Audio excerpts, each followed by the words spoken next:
आप शून्य ध्यान के लिए पढ़ेंगे भगवान शंकर का वचन। भगवान शंकर ने माता पार्वती से ज्ञान संकलिनी तंत्र में न ध्यानम ध्यान मिथ्याहोर ध्यानम शून्य गतम मनः तस्य ध्यान प्रसादेन सौख्यम मोक्षम न संशय। शंकर भगवान कहते हैं ध्यान को ध्यान नहीं कहते, शून्यगत मन को ही ध्यान कहते हैं। अब शून्यगत मन कहिए या फिर ज्योति बिंदु का ध्यान कहिए, एक ही बात है। तेजो बिंदु परम ध्यानम विश्वात्म हृदय संस्थितम। शून्य ध्यान कहिए या बिंदु ध्यान कहिए, या इसी को संत मत में दृष्टि योग की साधना कहते, एक ही भाव है। यह शून्य ध्यान। शून्य ध्यान सबके मन माना और तुम बैठो आत्म स्थाना।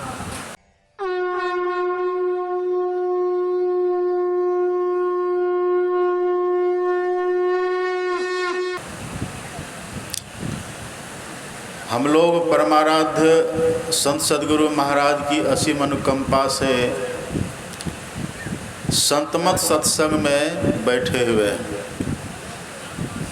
संतमत सत्संग से ही अपना पूर्ण कल्याण संभव है। अभी पाठ और प्रवचन में ध्यान की महिमा सुने। ध्यान बिंदु उपनिषद का पाठ हम लोगों ने सुना है। यदि शैल समम पापं विस्तीर्ण बहुयोजनम भिद्यते ध्यान योगेन नान्यो भेद कदाचन। यदि पहाड़ के समान पाप फैला हुआ हो, पहाड़ के समान पाप हो, तो वह ध्यान योग से नष्ट हो जाता है। और सबसे बड़ी बात इसमें जो ऋषि कहते हैं, नान्यो भेद कदाचन। इसका भाव है कि ध्यान को छोड़ करके और किसी भी तरह से पाप नष्ट नहीं होता है। ये सबसे बड़ा सूत्र है, इसको पकड़ लेना चाहिए। तो आप कहेंगे पाप का नाश तो गंगा स्नान से भी होता है, पाप का नाश तो दान करने से भी होता है, पाप का नाश तो तीर्थ में जाने से भी होता है, पाप का नाश तो सत्संग में आने से भी होता है।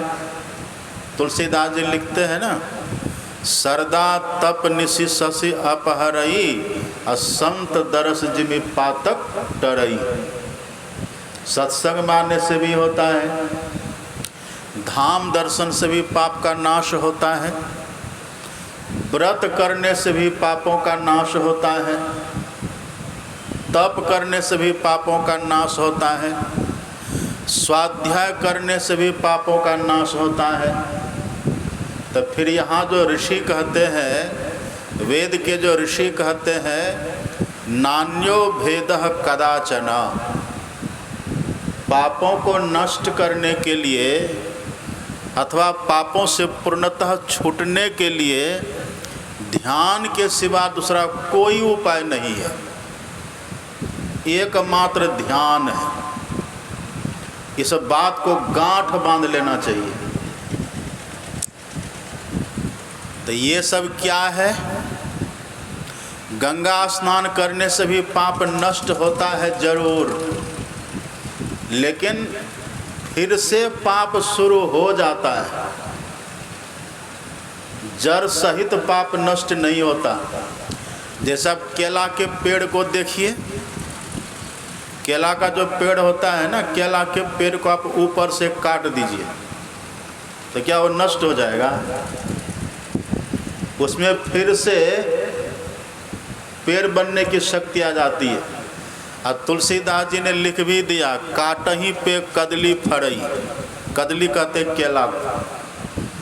केला का पेड़ काट देने से भी नष्ट नहीं होता, फिर से पेड़ बन करके फल जाता है। समूल नष्ट नहीं होता है। ऐसे ही गंगा स्नान से भी पाप नष्ट होता है, पर पाप करने की वृत्ति समाप्त नहीं होती है। तीर्थ स्नान करने से भी पाप नष्ट होता है, लेकिन पाप करने की वृत्ति नष्ट नहीं होती है। पाप करने की आदत खत्म नहीं होती है। दान करने से भी नष्ट होता है, लेकिन आदत समाप्त नहीं होती है। इसी बात को तुलसीदास जी ने लिख दिया है। आप पढ़ेंगे विनय पत्रिका, तुलसीदास जी लिखते हैं, तुलसीदास व्रत दान ज्ञान तप शुद्धि हेतु श्रुति गावे। श्रुति कहते हैं वेद को। तुलसीदास जी कहते हैं वेदों ने पाप को नष्ट करने के लिए व्रत की महिमा गाई है, तप की महिमा गाई है, दान की महिमा गाई है, लेकिन इसकी महिमा तो है, पर तुलसीदास जी कहते हैं मल अति नाश न पावे। अति नाश का भाव क्या है? पूर्णतः नाश, समूल नष्ट नहीं होता पाप। इसलिए यहाँ ऋषि कहते हैं यदि पाप को समूल नष्ट करना चाहते हैं, जड़ सहित नष्ट करना चाहते हैं, दोबारा फिर हमसे पाप नहीं हो, इसके लिए नान्यो भेदा कदाचन, ध्यान को छोड़ करके दूसरा कोई उपाय नहीं है। ध्यान ही एकमात्र इसका साधन है। ध्यान करने से पाप समूल नष्ट होता है। सुने ना आप, हमारे पूज्य स्वामी जी सुना रहे थे, निंदा करने से भी पाप नष्ट होता है। कहानी सुने ना, सब पाप नष्ट होते होते अंतिम में थोड़ा सा बच गया। तो जब सब पाप नष्ट हो ही गया तो थोड़ा सा क्यों बचा? यही सिखाने के लिए कि समूल नष्ट नहीं हुआ, जड़ सहित नष्ट नहीं हुआ। हम यदि जड़ सहित पाप को नष्ट करना चाहते हैं, समूल नष्ट करना चाहते हैं, इसके लिए एकमात्र ध्यान है साधन। जो ध्यान करेंगे उसका पाप समूल नष्ट हो जाएगा। अब पाप के नाश करने की जरूरत है क्यों? अब पाप के नष्ट होने से होता क्या है? आप पढ़ेंगे, हमारे सदगुरु महाराज जी ने पदावली में लिखा है। संत गुरु नानक साहब कहते हैं, सूचे भाड़े साचु समावे बिरले सोचाचारी, तंते को परम तंतु मिलाया नानक शरणी तुम्हारी। पवित्र बर्तन में सत्य अटता है। इसी तरह से जब तक हमारा अंतःकरण पवित्र न हो जाए, जब तक हमारा हृदय पूर्णतः पवित्र न हो जाए, स्वस्थ न हो जाए, निर्मल न हो जाए, निर्विकार न हो जाए, निष्पाप न हो जाए, निर्विषय न हो जाए, तब तक अपने भीतर में ईश्वर प्रकट नहीं होते।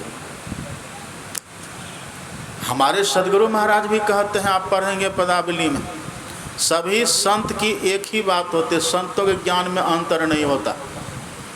अब मैंने पहले भी कहा था, जे पहुँचे ते कहीं गए, सबकी एक ही बात, और सवै सयाने एक मत, सबकी एक ही जात। संतों के ज्ञान में अंतर नहीं होता है। तो जो बात वेद के ऋषि कहते हैं, ये तो एक श्लोक है ना, नान्यो भेद कदाचन। दूसरा श्लोक आप और पढ़िएगा। दूसरे श्लोक में लिखा हुआ है, ध्यानात नश्यन्ति पापानि, ध्यानात प्रसिद्धति हरिः, ध्यानान मोक्षम च विन्दति, ध्यानात सर्व साधनम। ध्यान से पाप का नाश तो होता ही है, और ध्यान से परमात्मा भी प्रसन्न होते हैं। ध्यान से मोक्ष भी मिलता है, और ध्यान सभी साधनों की जड़ है। कबीर साहब की वाणी पढ़िएगा, यदि कोई ईश्वर का दर्शन करना चाहे, ईश्वरानुभूति चाहे, परमात्मा को प्रत्यक्ष करना चाहे, तो संत कबीर साहब कहते हैं, न जोगी जोग से ध्यावे। जोगी मतलब जो हठ योगी लोग होते हैं, जो तरह तरह से रेचक पूरक कुंभक आदि करने वाले होते हैं, उससे भी ईश्वर का दर्शन नहीं होता। न जोगी जोग से ध्यावे, और न तपसी देह जरबावे, तब सहज में ध्यान से पावे। देखिए संत कबीर की वाणी है, सहज में ध्यान से पावे। लेकिन कब? लोग कहते हम भी ध्यान करते हैं। एक लड़का ने कहा कि बाबा हम भी ध्यान करते हैं। तो हमने कहा दीक्षा लिया? कहा दीक्षा तो नहीं लिए हैं, तो फिर ध्यान कैसे करते हैं? कहा बस ऐसे बैठ जाते, कपड़ा से ढक लेते, आसन लगा लेते हैं, ध्यान करते हैं। आंख बंद कर लेते, मुंह बंद रखते हैं, बैठ के ध्यान करते हैं, शांत होकर बैठते हैं। हमने कहा तब तो ऐसा ध्यान बिल्ली भी करती है। देखे बिल्ली को ध्यान करते हुए। अब बिल्ली कहाँ ध्यान करती है? बिल्ली भी ध्यान करती है। आप देखिएगा जहाँ चूहा का बिल रहता है ना, वहाँ बिल्ली ध्यान लगा करके बैठती है। ध्यान बिल्ली भी करती है, पर चूहा के लिए ध्यान बोगला भी करता है। किस देखे बोगला को ध्यान करते हुए? अब तालाब के तट पर किसी नदी के किनारे जाकर के देखिए बोगला कैसे एकदम बिल्कुल सीधा होकर शांत होकर खड़ा रहता, बैठा रहता है। या वो भगवान का ध्यान करता है? मछली के लिए कर रहा है। वो लड़का सबने पूछा, बिहार का था, कि बिल्ली ध्यान करती है चूहा के लिए, बोगला ध्यान करता मछली के लिए, तुम किस लिए ध्यान करता है? कहा दही चूड़ा के लिए। ये ध्यान से नहीं होगा। वही कबीर साहब कहते हैं, न जोगी जोग से ध्यावे और न तपसी देह जरबावे, सहज में ध्यान से पावे। कब? सुरती का खेल जही आवे। अपने भीतर में सुरत को लगाना कहाँ है? अपने भीतर में वृत्ति को टिकाना कहाँ है? अपने भीतर में दृष्टि को स्थिर कहाँ करना है? ये भेद युक्ति जो गुरु से सीख ले, जान ले। इसलिए संत गुरु नानक कहते हैं, बिनु गुरु सेवे जोगु न होई, बिनु गुरु भेटे मुक्ति न कोई। जब तक सच्चे गुरु के पास जा कर के युक्ति को नहीं सीख लेंगे, बिना युक्ति के ध्यान करेंगे तब भी नहीं होगा। जो युक्ति सीख करके तब जो ध्यान करते उनको सफलता मिलती है। सहज में ध्यान से पावे और सुरती का खेल जही आवे। संत गुरु नानक साहब कहते हैं, निझरु झरे, निझरु झरे सहज धुनि लागे, उपजय ब्रह्म ज्ञान, आवगति अंतरी प्रगटे, लागे प्रेम ध्यान। जब ध्यान लगे, प्रेम ध्यान यदि किसी को लगे, तब आवगति अंतरी प्रगटे। आवगति किसको कहते हैं? अवगति मतलब अविगत। अविगत, अविगत किसको कहते हैं?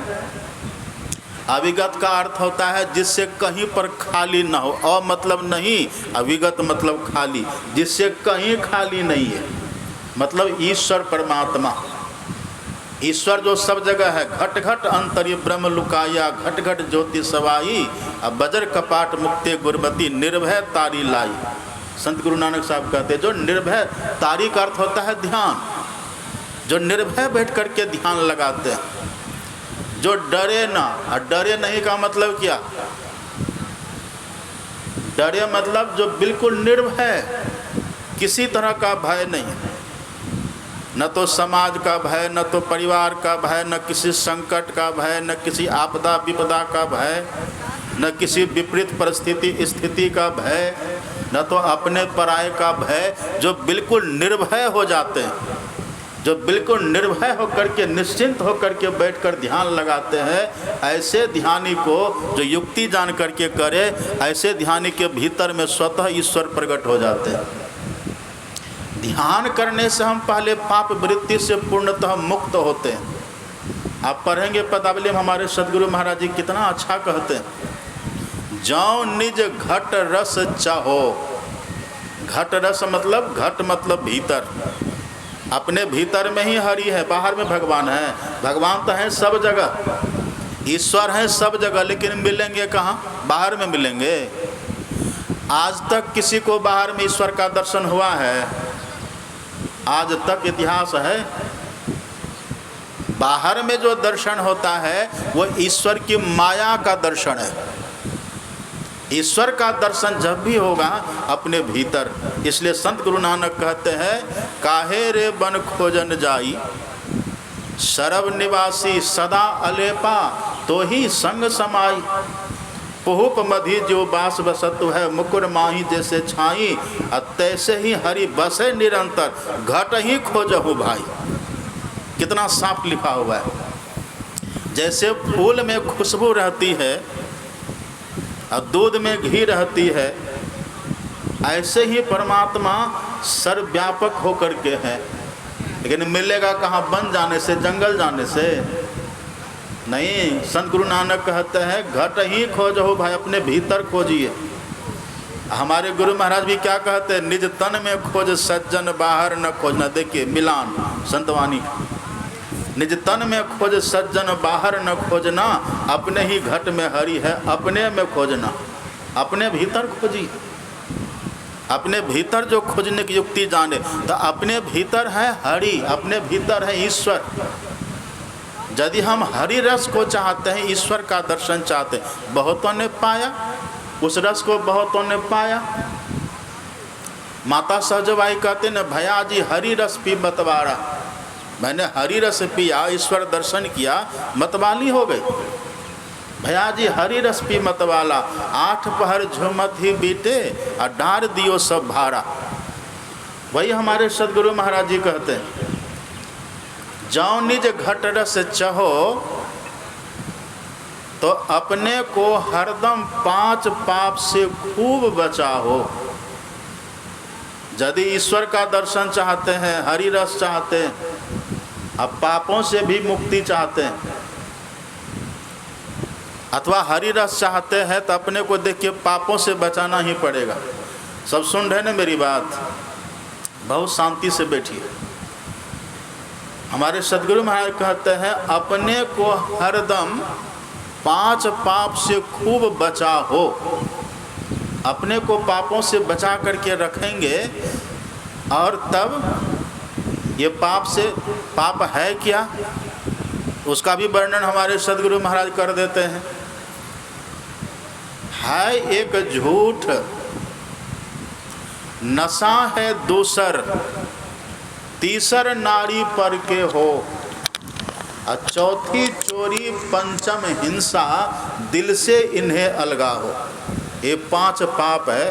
5 पाप के अलावा दूसरा और कोई पाप नहीं है। ये 5 पाप है। 5 पाप को छोड़ दीजिए, आप निष्पाप हैं।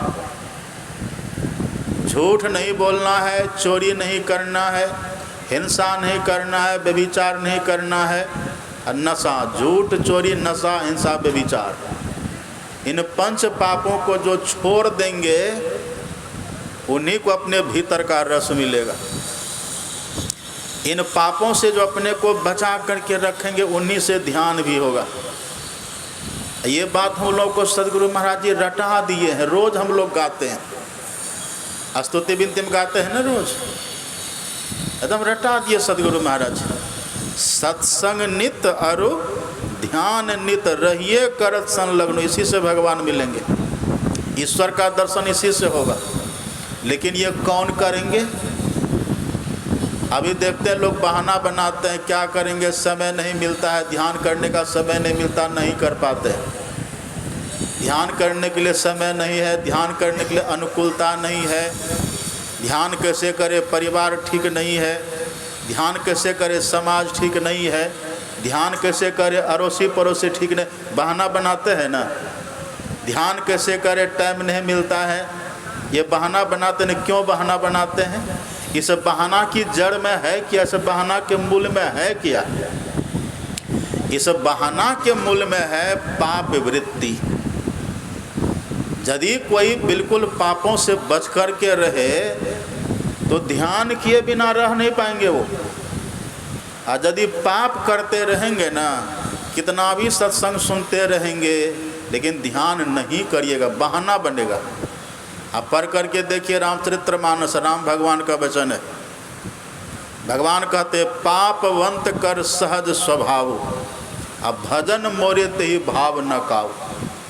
जो पापवंत है, जो पापी वृत्ति वाले व्यक्ति होते हैं, उनका मन भजन में नहीं लगेगा। बहाना बहुत तरह का बनाएगा। क्या करेंगे, ये कारण हो गया, ये कारण हो गया, समय नहीं मिला, ईश्वर की कृपा नहीं हुई, कर्म हमारा ऐसा नहीं है, और तुलसीदास जी ने लिख दिया, राम भगवान का वचन है, काल ही कर्म है ईश्वर, ये मिथ्या दोष लगाए, सब झूठे दोष लगाते हैं। और सबकी जड़ में यही है, यदि पाप हमसे होता रहेगा तो ध्यान की वृत्ति जगेगी ही नहीं, ध्यान नहीं कर पाइएगा। यदि बहाना बने भीतर से तो समझ लीजिए कहीं न कहीं पाप हुआ है हमसे। बहुत सावधान, अपने से अपना निरीक्षण करना चाहिए। धर्म ते विरति, देखिए सूत्र बना हुआ, राम भगवान का वचन सूत्र बना हुआ है। धर्म ते विरति, योग ते ज्ञाना, ज्ञान मोक्ष प्रद वेद बखाना। धर्म ते विरति, जिनके भीतर धर्म रहेगा, धर्म अर्थात सत्कर्म रहेगा, जिनके भीतर धर्म भाव रहेगा, सत्कर्म रहेगा, जिनके भीतर पवित्रता रहेगी, उनके भीतर स्वतः वैराग्य होगा। वैराग्य स्वतः उनके भीतर होता है।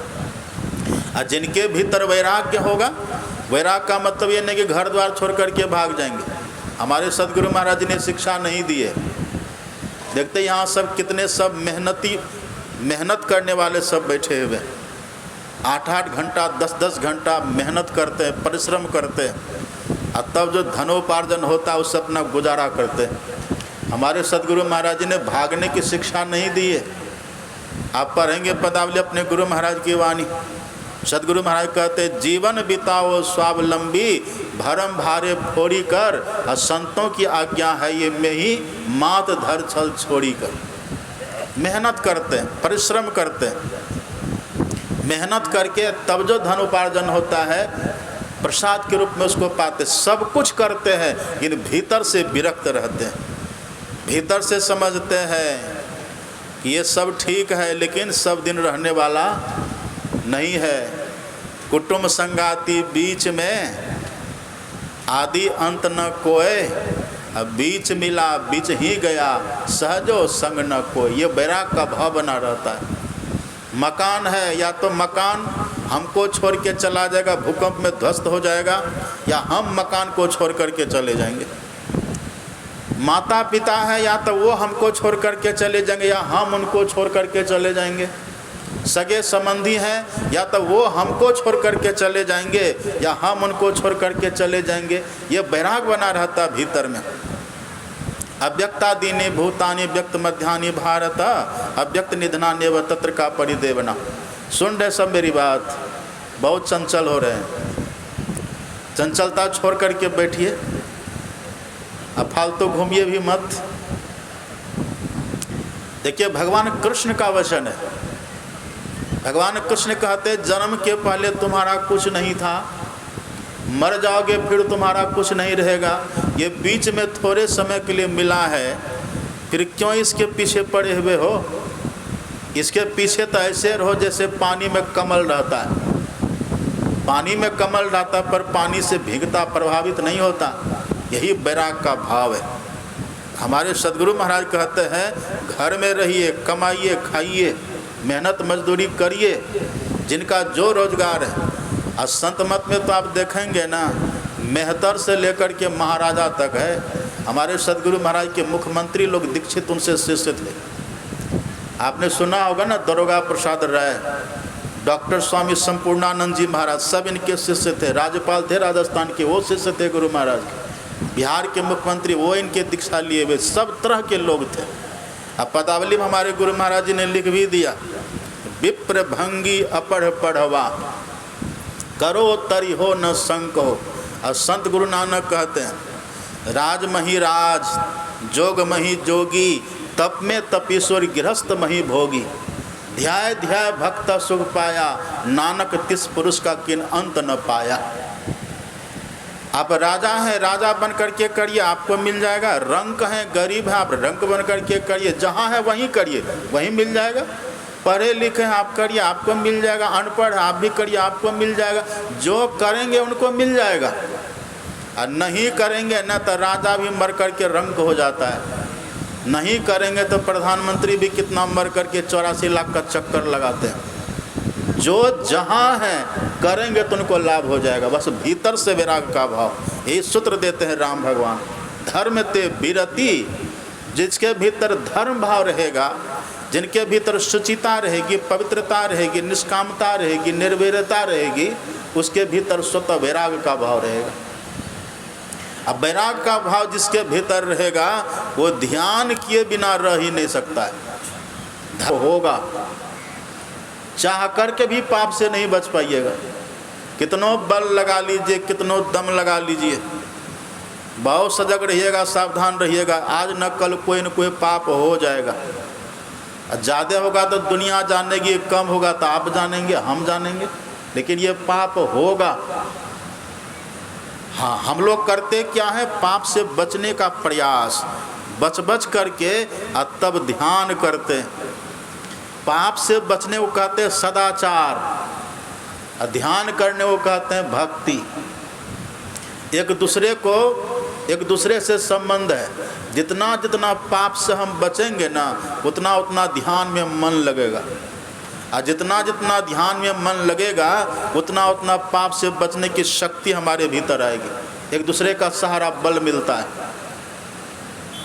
यही राधा स्वामी साहब कहते हैं, जब तक अंधकार में है तब तक खतरा है, ये पाप की वृत्ति तब तक रहेगी। अब गंगा स्नान करने से ये अंधकार खत्म होगा खत्म, भीतर का अंधकार। बाहर के सूर्योदय से भीतर का अंधकार खत्म होगा। पढ़िए गुरु ग्रंथ साहब, संत गुरु नानक देव जी महाराज की वाणी, जैसे वो चंदा उगवही और सूरज चढ़ही हजार। एक सूरज को कौन के हजारों सूरज उग जाए, जैसे वो चंदा उगवही सूरज चढ़ई हजार। एते चानन हो दिया गुरु बिनु घोर अंधार। अपने भीतर अंधकार ही रहेगा। जब तक गुरु की कृपा नहीं हो और गुरु की युक्ति न मिले तब तक भीतर में अंधकार ही रहेगा। ये अंधकार रहेगा, भूल भरम होगा, भूल भरम हर बार। चाह करके भी पापों से पूर्णतः बच नहीं पाएंगे, भूल होगी। और नहीं तो कम से कम जातिवाद तो हो ही जाएगा, और नहीं तो कम से कम गुण का तो नशा हो ही जाएगी। गुण की भी नशा होती है, हम इतने गुणी, अब फलाना में तो कुछ नहीं है, इसके भी नशा, ये भी नशा है।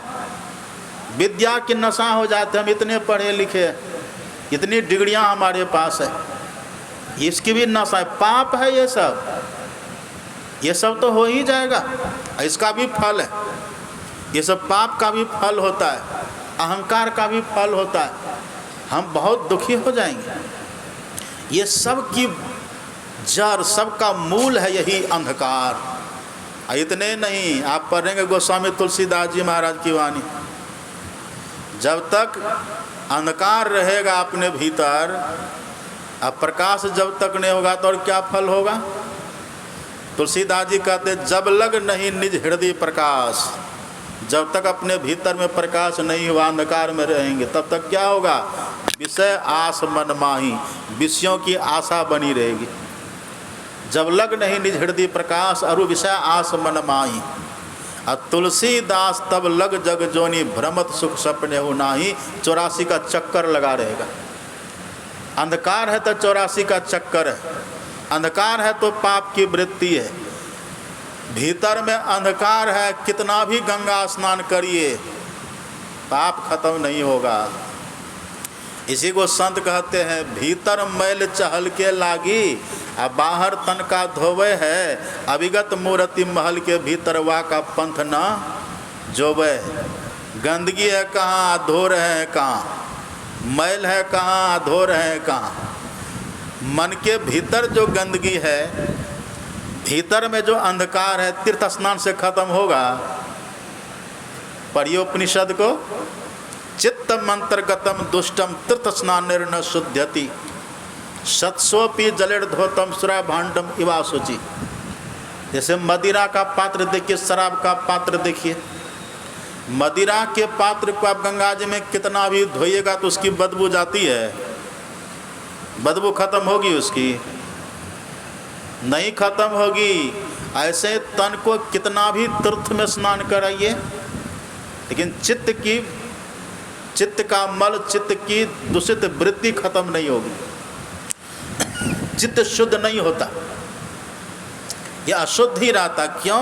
अंधकार है। तो अपने भीतर निर्णय देती है। संतवाणी में बड़ी ताकत है, संतवाणी बहुत दमदार होती है, इसलिए संतवाणी को अमृत कहा गया। अमृत मतलब जो मरे ना, जो टले ना, रवि के तेज घटे नहीं, जो घन जुरे घमंड, और संत वचन पलटे नहीं, पलट जाए ब्रह्मांड। ये ब्रह्मांड पलट सकता है, पर कभी संतों का वचन मिथ्या नहीं होता। संतवाणी का सहारा लीजिए। हम कैसे समझे कि हमारे भीतर पाप बिल्कुल खत्म हो गया, पाप की वृत्ति हमारी नष्ट हो गई, हम कैसे समझेंगे? पर ये संतवाणी, आंख बंद करते क्या दिखता है? आंख बंद करके देखिए, सबको अंधकार दिखेगा, योगी पुरुषों को छोड़ करके। योगी पुरुष को अंधकार अपने भीतर में नहीं दिखता। और जब तक भीतर में अंधकार दिख रहा है, कुछ भी करिए, कहीं भी जाइए, समझ लीजिए पाप की वृत्ति हमारे भीतर है। आप कहेंगे कैसे? इसी पंजाब की धरती पर संत राधा स्वामी साहब भी हुए, उनकी वाणी पढ़िएगा। संत राधा स्वामी साहब कहते हैं, इस नगरी में तिमिर समाना। इस नगरी का कहने का भाव क्या? इस नगरी मतलब जिस नगर में आप और हम रहते हैं। आप और हम कौन हैं? आप और हम कहाँ, किस नगरी में रहते हैं? आप और हम क्या शरीर हैं? आप शरीर हैं, शरीर आप नहीं है। शरीर में रहने वाले जीवात्मा आप हैं, जीव तत्व आप हैं, जीव हैं आप। शरीर है मर, आप हैं अमर। शरीर है जड़, आप हैं चेतन। शरीर है विनाशी, आप हैं अविनाशी। राम भगवान कहते हैं ना, आकर 4,84,000 है, जोनि ब्रह्मत्य जीव अविनाशी। आप जीवात्मा हैं। ये जीवात्मा रहती कहाँ है? अभी किसी को पूछे ना आप कहाँ रहते, तो कह देते अमृतसर। आप कहाँ रहते? जालंधर। आप कहाँ रहते? हरिद्वार। आप कहाँ रहते हैं? लुधियाना कह देते हैं। यहाँ तो आपका शरीर रहता है, आप कहाँ रहते हैं? ये बात की खोज करनी बहुत बड़ी बात है। आप रहते कहाँ हैं? आप रहते इसी देह के भीतर में, शरीर के भीतर में। जीव रहता है इसी देह में, और जब तक इस देह में जीव है तब तक देह रहती है। जैसे इसके भीतर से जीव निकले, देह खत्म हो जाती है। इस देह के भीतर में आप कहाँ रहते हैं? तो देह के भीतर में देखिए कहाँ रहते हैं। तो देह के भीतर में कैसे देखिएगा? बाहर आप कैसे देखते हैं? बाहर देखते हैं आँख को खोल करके, बाहर दिखाई पड़ता है। और देखना आपको भीतर, तो भीतर कैसे देखिएगा? क्रिया को उलट दीजिए। बाहर देखते हैं आँख खोल करके, तो बाहर का उल्टा हुआ भीतर। तो आँख खोलने का उल्टा क्या होगा? आँख बंद करना। आँख बंद करके देखिए आप कहाँ हैं भीतर में, आपको पता चल जाएगा। आप आँख अपने शरीर के भीतर में घोर अंधकार में पड़े हुए, घोर अंधकार। यही अंधकार, इसी को संत राधा स्वामी साहब कहते हैं। इस नगरी मतलब जिस नगर में आप रहते हैं, यही है अंधकार की नगरी। ऐसी को संतों ने नैन नगर भी कहा है। नैन नगर कहिए, अंधकार की नगरी कहिए, एक ही भाव है। राधा स्वामी साहब कहते हैं, इस नगरी में तिमिर समाना। तिमिर मतलब अंधकार। सद्गुरु महाराज की जय। श्री सद्गुरु महाराज की जय। श्री सद्गुरु महाराज की जय। श्री सद्गुरु महाराज की जय। श्री सद्गुरु महाराज की जय। श्री सद्गुरु महाराज की जय। पूज्य श्री मंच पर आ चुके हैं और अपने सद्गुरु महाराज जी को प्रणाम निवेदित कर हम सब भक्तों को बैठने की अनुमति दे रहे हैं अपने अपने स्थान पर। इसी तरह जिस तरह भी बैठे बिल्कुल शांत चित्त होकर क्या आगे सुना श्री सद्गुरु महाराज की जय। बस हम समाप्त कर रहे हैं, 2-3 मिनट में कर देंगे समाप्त। पहला ध्यान उसको संतों ने कहा मानस ध्यान। मानस हमारे सदगुरु महाराज कहते हैं अति पावन गुरु मंत्र मन ही मन जाप जपो, उपकारी गुरु रूप को मानस ध्यान तपो। इसी को संत कबीर साहब कहते हैं मूल ध्यान गुरु रूप है, मूल पूजा गुरु पाओ, यही मूल मानस ध्यान यही है। संत गुरु नानक कहते हैं गुरु की मन में ही ध्यानो, गुरु के शब्द मंत्र मनु मानो, गुरु के चरण हृदय ले धारो, गुरु पार ब्रह्म सदा नमस्कारो। यह मानस ध्यान। इसकी भी युक्ति होती है, इसकी भी विधि होती है। जो युक्ति जान करके ध्यान करते हैं उनको अपने भीतर में इष्ट का रूप अथवा गुरु का रूप प्रकट हो जाता है। यदि प्रकट हो गया तो फल क्या होगा? गुरु की मूर्ति हृदय बसाए और जो इच्छा सोई फल पाए, जो चाहेंगे वो हो जाएगा। और दूसरा ध्यान शून्य ध्यान है। आप शून्य ध्यान के लिए पढ़ेंगे भगवान शंकर का वचन।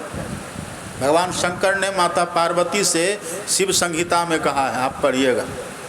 भगवान शंकर कहते हैं न ध्यानम ध्यान ज्ञान संकलिनी तंत्र में, न ध्यानम ध्यान मिथ्याहोर ध्यानम शून्य गतम मन, तस्य ध्यान प्रसादेन सौख्यम मोक्षम न संशय। शंकर भगवान कहते हैं ध्यान को ध्यान नहीं कहते, शून्यगत मन को ही ध्यान कहते हैं। अब शून्यगत मन कहिए या फिर ज्योति बिंदु का ध्यान कहिए, एक ही बात है। तेजो बिंदु परम ध्यानम विश्वात्म हृदय संस्थितम। शून्य ध्यान कहिए या बिंदु ध्यान कहिए, या इसी को संत मत में दृष्टि योग की साधना कहते, एक ही भाव है। यह शून्य ध्यान। शून्य ध्यान सबके मन माना और तुम बैठो आत्म स्थाना। तीसरे ध्यान को कहते नाद ध्यान। ये तीन ध्यान यदि कोई व्यक्ति करे तो तीन ध्यान करने से अंधकार भी खत्म होता है, पाप की वृत्ति भी समाप्त हो जाती है और ईश्वर का दर्शन भी हो जाता है। ये होता है।